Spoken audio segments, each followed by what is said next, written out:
And I started to look at Jesus, and I said, man, that was a powerful demonstration. I was one of those guys that just really focused on the red a lot because I wanted to mimic everything that he did. I wanted to mimic his character.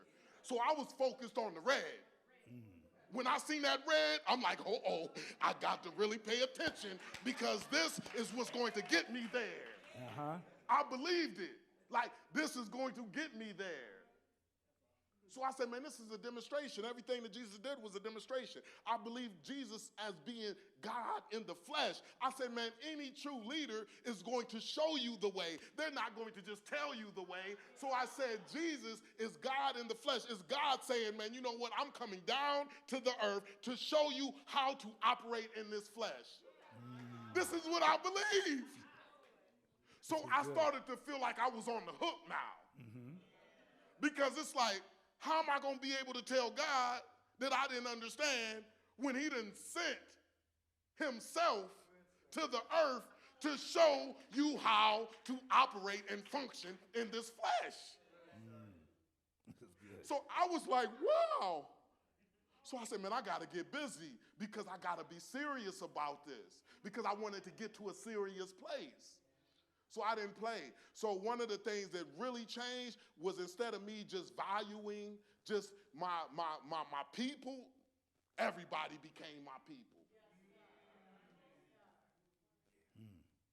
Because God is inside of them all. So it wasn't just restricted to my neighborhood. It wasn't just restricted to my ethnic group. It wasn't just restricted to the people that I like. It was everybody because everybody is important in this movement. If I come against them, then I'm actually coming against myself. So then that's when I started to look at it and say, man, they are me. I am them.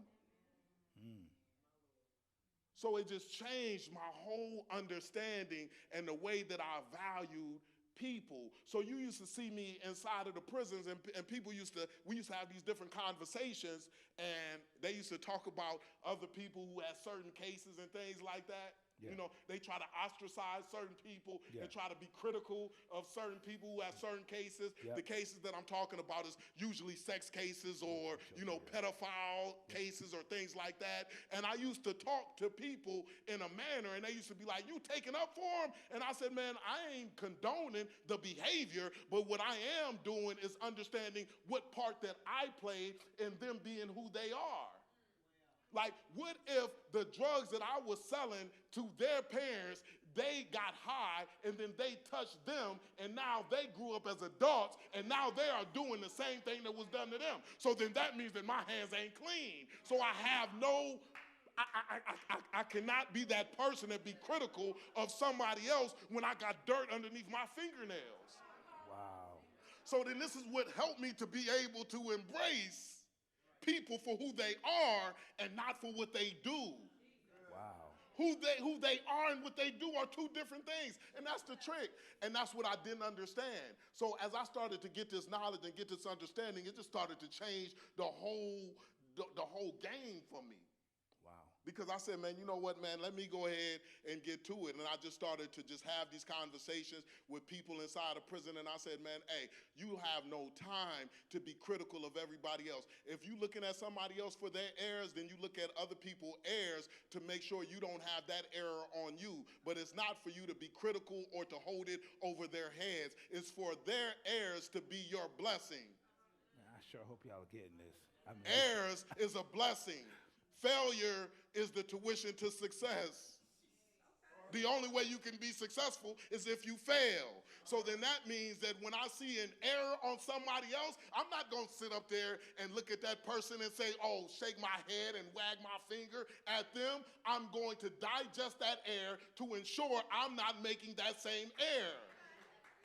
If I don't like it the way that it looks on them, I don't want it to be on me. So then this is why we are valuable. Like, people are valuable because people are necessary for us to be able to evolve into the people that we are ultimately need to be. So I started to look at this as training grounds and started to develop on how I'm going to go at this life in a way to where I'm going to be able to really make an impact. So now it went from me making money to me making an impact.